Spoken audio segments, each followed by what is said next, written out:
दूल्हा की जो ड्रेस होती है वही कथा बांचने वाली की ड्रेस है, सेम टू सेम। लड़का तो लड़का, लड़की भी शेरवानी पहन के कथा सुनाती है। अरे आप जो चाहे सो पहनो, पर व्यासपीठ पे आते समय वैराग्य का, त्याग का वस्त्र जरूर होना चाहिए। अंदर मन में नहीं है, नहीं है, कोई बात नहीं है। आप नहीं है सच्चा, कोई बात नहीं है। हम भी बहुत त्यागी नहीं है, कोई बात नहीं है। पर वेशभूषा का व्यासपीठ पर और अधिक सम्मान होता है, उसका प्रभाव भी ज्यादा पड़ता है कथा सुनने वालों पे। कथा सुनाने वाले का भेष कैसा है, उनका बैठना, चलना, बोलना कैसा है, इस सब चीजों का प्रभाव है। वक्ता की वाणी से सब चीजों का प्रभाव पड़ता है। आप ज्यादा से ज्यादा अपने आप को संवारिए। पर कलयुग की चर्चा हो तो ये मैं नहीं कहता हूं, ये मैं कह रहा हूं, ये मेरी वाणी है, पर ये सब भागवत में लिखा हुआ है। कलयुग में कैसा विद्वान हो जाएगा, कैसा आचार्य हो जाएगा, कैसा महात्मा हो जाएगा, और किस तरह से कलयुग में धीरे धीरे धीरे धीरे सनातन का लोप होता जाएगा, उसका नुकसान होता जाएगा। उसके साथ में, सनातन के साथ सनातन ही खिलवाड़ करेगा, कोई और नहीं आएगा। अच्छा बोलो, हमारे घर में हमारी माँ को रुलाने वाला कौन है? घर का ही कोई सदस्य है कि पड़ोसी है? घर का ही सदस्य है। तो समझ लो, सनातन को कौन रुलाएगा? चाहे कोई महात्मा, साधु, आचार्य कितना भी कहे माइक पर कि सनातन के विरोधी सनातन को खा जाएंगे, पी जाएंगे, पर हम कहते हैं सनातन का विरोधी दुनिया में कोई भी हो, सनातन का कोई बाल बांका नहीं कर सकता। पर सनातनियों से सनातन को बचाना बहुत कठिन है।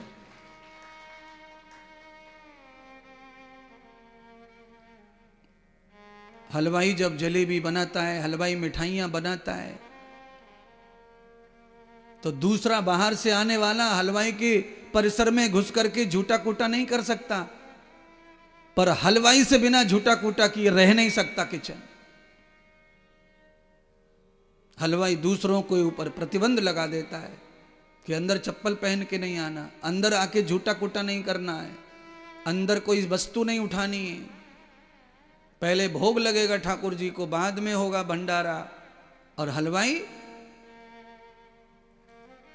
वहीं भट्टी पे कोने में पूड़ी सेक रहे और भट्टी की एक ईंट उखाड़ के बगल में ही चाय बना रहे हो। अगलो भट्टी की ईंट उखाड़ ले वे और साइड में धर दे भगोनी है, प्योर दूध में चाय पत्ती डाल के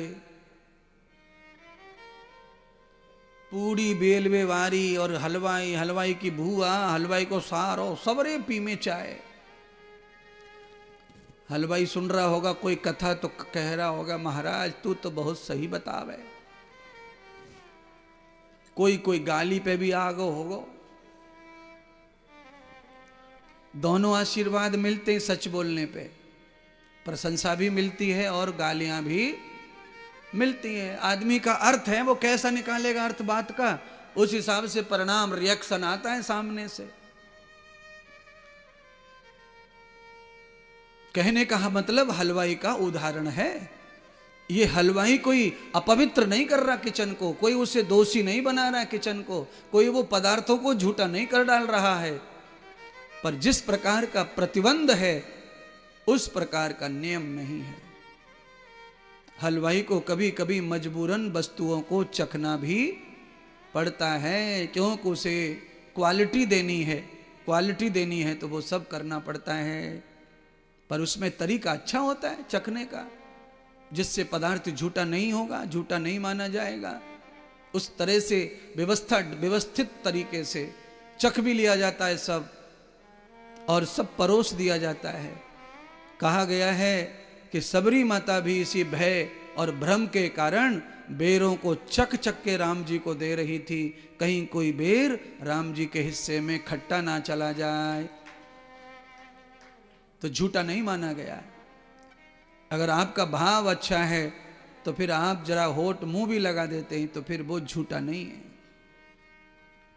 खाने के भाव से झूठा होता है। बाहर भोजन का नाम नहीं बिगड़ना चाहिए, आने वाले मेहमान प्रशंसा करने चाहिए, उसके लिए चख लेना चाहिए।